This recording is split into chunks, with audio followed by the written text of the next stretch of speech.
Classes में आपका स्वागत है। मैं आरती शर्मा, आदर्श विद्या मंदिर सांबर लेक से। पहले हमने तीसरे पाठ के भावार्थ किया था, अब उसी पाठ के हम अभ्यास प्रश्नोत्तर करेंगे। पहला हमारा अभ्यास प्रश्नोत्तर है। पहला, उच्चारणम कुरुते है। उच्चारणम कुरुते का अर्थ होता है उच्चारण करना, यानी इन शब्दों को हमको उच्चारण भी करना है, इसके साथ ही हम इनका हिंदी अर्थ भी देख लेते हैं। पहला है फलम। फलम का अर्थ होता है फल। ग्रहम। ग्रहम का अर्थ होता है घर। पात्रम। पात्रम का अर्थ होता है बर्तन या पात्र। पुष्पम। पुष्पम का अर्थ होता है फूल। द्वारम। द्वारम का अर्थ होता है दरवाज़ा। विमानम। विमानम का अर्थ होता है हवाई जहाज। कमलम यानी कमल। पुस्तकम का अर्थ होता है पुस्तक या किताब। सूत्रम का अर्थ होता है धागा। छत्रम का अर्थ होता है भवन, छाता। भवनम का अर्थ होता है भवन या मकान या घर। जलम का अर्थ होता है जल। ये सारे शब्द हमारे नपुंसकलिंग में है। नपुंसकलिंग एक वचन में है। हम नपुंसकलिंग एक वचन बोलेंगे फलम, द्विवचन में हो जाएगा फले और बहुवचन में हो जाएगा फलानी। इसी प्रकार ग्रहम के ग्रहम, ग्रहे, ग्रहानी, यानी नपुंसकलिंग के ये सब शब्द नपुंसकलिंग एक वचन के हैं। आगे हमारा दूसरा प्रश्न आता है चित्राणि दृष्ट्वा पदानि उच्चार्येते, यानी चित्रों को देखकर पदों का उच्चारण करना है। हम पदों का उच्चारण करने के साथ साथ इनके अर्थ भी जान लेते हैं। पहला हमारा है पर्णम। पर्णम यानी पत्ता। अगर यहाँ पढ़ने होता तो वो द्विवचन में हो जाता है, उसका अर्थ हो जाता है दो पत्ते। अगर यहाँ पढ़ना नहीं होता तो बहुवचन में हो जाता, तो इसका अर्थ हो जाता बहुत पत्ते। तो ये सारे शब्द नपुंसकलिंग एक वचन के आधार पे ही पर्णम यानी पत्ता। क्रीडनकम। क्रीडनम का अर्थ होता है खिलौना। नारिलेकम। नारिकेलम, इसका अर्थ होता है नारियल। संगणकम। संगणम का अर्थ होता है कंप्यूटर। वातायनम या तो वातायनम का अर्थ होता है खिड़की। सोपानम यानी सीढ़ियाँ। उद्यानम यानी बगीचा। उपनेत्रम यानी चश्मा। कंगणतम का अर्थ होता है कंघा। एक बार फिर अभ्यास करेंगे। पर्णम। पर्णम का अर्थ होता है पत्ता। क्रीडनकम। क्रीडनम का अर्थ होता है खिलौना। नारिकेलम। नारिकेलम का अर्थ होता है नारियल। संगणकम, इसका अर्थ होता है कंप्यूटर। वातायनम यानी खिड़की। सोपानम का अर्थ होता है सीढ़ियाँ। उद्यानम का अर्थ होता है बगीचा। उपनेत्रम। उपनेत्रम का अर्थ होता है चश्मा। और कंगणतकम का अर्थ होता है कंघा। अब हमारा अगला प्रश्न दूसरा, वह है कैका। वर्ण संयोजनम कृत्वा पदम कोष्टके लिखत, यानी वर्ण संयोजन, यानी वर्ण हमारे पास दिए हुए हैं, उनको संयोज कर या एक जगह करके हमको इनका क्या करना है, एक पद बनाना है। वह पद हम इस कोष्टक में लिखेंगे। जैसे हमारा पहला शब्द आता है प प्लस ए प्लस रे प्लस अणे प्लस ए प्लस मैं। एक बात मैं आपको बताती हूँ कि वर्ण व्यंजन में जब स्वर आता है तो उनके हलंत नहीं लगाना है, और जब आपके पास व्यंजन वर्ण आता है तो उनके सबके हलंत लगा हुआ है। जैसे प और ए मिलकर दोनों, प हो गया, रे और ए मिलकर पर हो गया, और अण भी इसके साथ मिल जाता है। और ये मैं के बाद में कोई आपके यहाँ व्यंजन वर्ण या स्वर वर्ण नहीं है, हलंत लगा हुआ है, तो यह व्यंजन वर्ण ही रहेगा, यहाँ स्वर नहीं लिखा जाएगा। तो इसका अर्थ हो जाता है पर्णम। अब हमारा अगला शब्द आता है ख प्लस ए। दोनों मिलकर क्या हो गए, ख प्लस ए, दोनों मिलकर हो गए ख।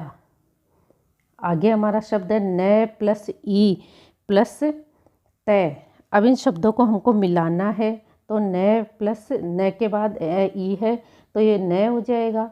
और इसके बाद क्या है, ई प्लस त, तो ये हो जाएगा हमारा नी, ई। आगे आता है त प्लस रे, तो ये हो जाएगा खंत्रम, त्र। ये त है और आधा त है, तो ये उसके ऊपर चला जाएगा, तो ये हो जाएगा खनित्रम में, ये हो जाएगा खनित्रम, यहाँ हो जाएगा हमारा में। आगे आता है प प्लस ऊ, तो ये शब्द बन जाता है प हो गया, और नीचे ऊ की माँ स्वर है, व्यंजन स्वर वर्ण में आता है ऊ, तो छोटा ऊ है तो हम लगा देंगे छोटे ऊ की मात्रा। फिर आता है रे प्लस आ, तो ये हो जाता है पूरा, यानी रे आ जाएगा और इसके लग जाएगी आ की मात्रा। दोनों वर्ण व्यंजन हो गए। फिर है अण प्लस आ, तो तो हम अणय लिखेंगे और इसके लगा देंगे हम आ की मात्रा। आगे हमारा है न प्लस ई, तो न लिख लिया और इसके छोटी ई की मात्रा लग जाएगी, ये हो जाएगा पूरा राणी।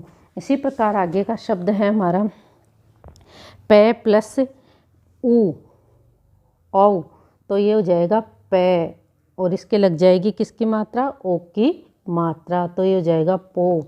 से प्लस ए, तो ये से ऐसे निकल के आया है तो ये यहाँ से आ जाएगा। इसके बाद आता है कै प्लस आ, तो ये हो जाएगा कै और ये आ गई आ की मात्रा। इसके बाद आता है अणय प्लस ई, तो हमारा ये बन जाएगा पोस्काणी, छोटी की मात्रा लग जाएगी। इसके बाद आता है कंगणतम, तो हमारा कै ऐसे निकल के आया है, ए कैसे निकल के आया है तो हम लिखेंगे यहाँ कै। फिर आगे आएगा हमारा अणय, ये कै और कै, अणय अणय और कै, तो इसमें हम लिखेंगे अणय और नीचे आ जाएगा हमारा कै कंगणम। और आगे हमारा ए इसमें मिला हुआ है, ये ए कै में मिल गया, आगे आता है तय प्लस ए, ये मिल गया तो ये हो जाएगा तय और ये आ जाएगा हमारा मैं, यानी ये शब्द हो जाएगा कंगणकतम।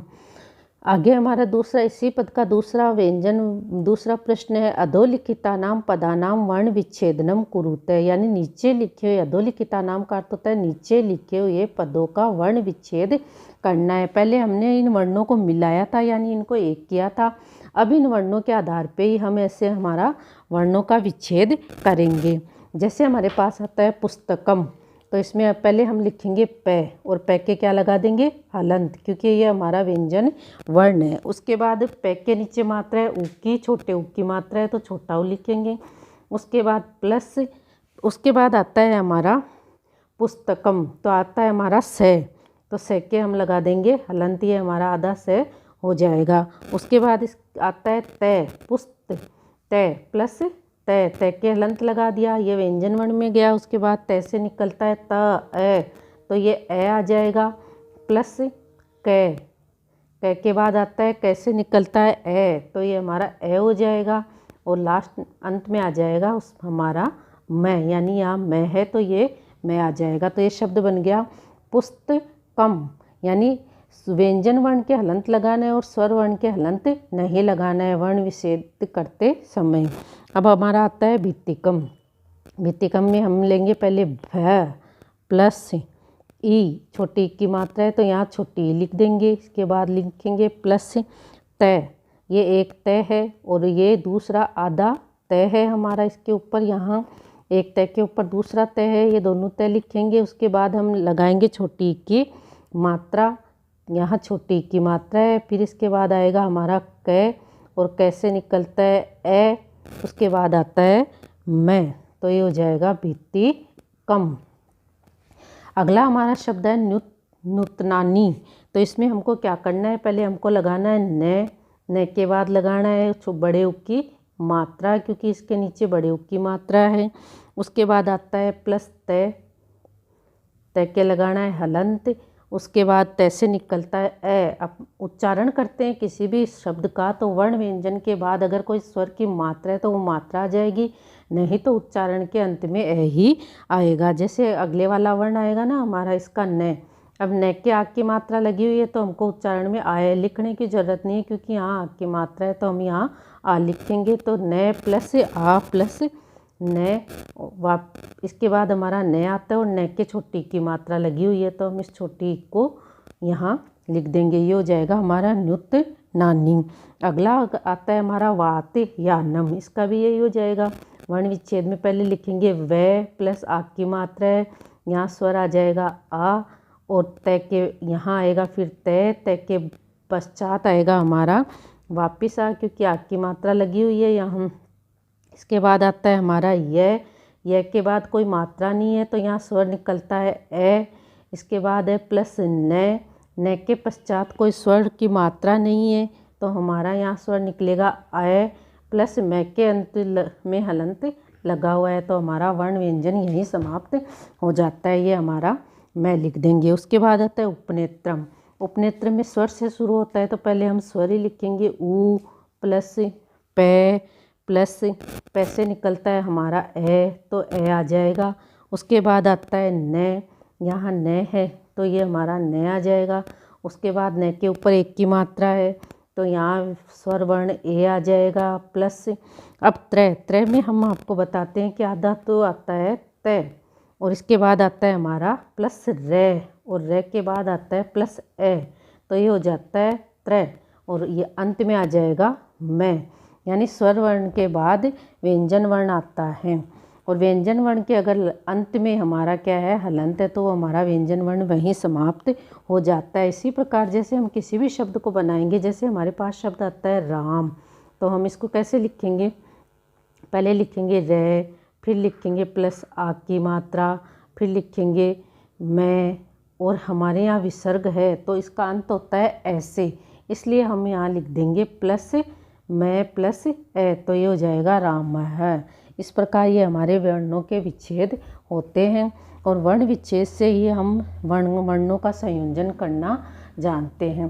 तो आज के हमारे 2 प्रश्न यहीं समाप्त होते हैं। आगे वीडियो में हम अपने इसी पाठ के तीसरा, चौथा और 5वां प्रश्न का अभ्यास करेंगे।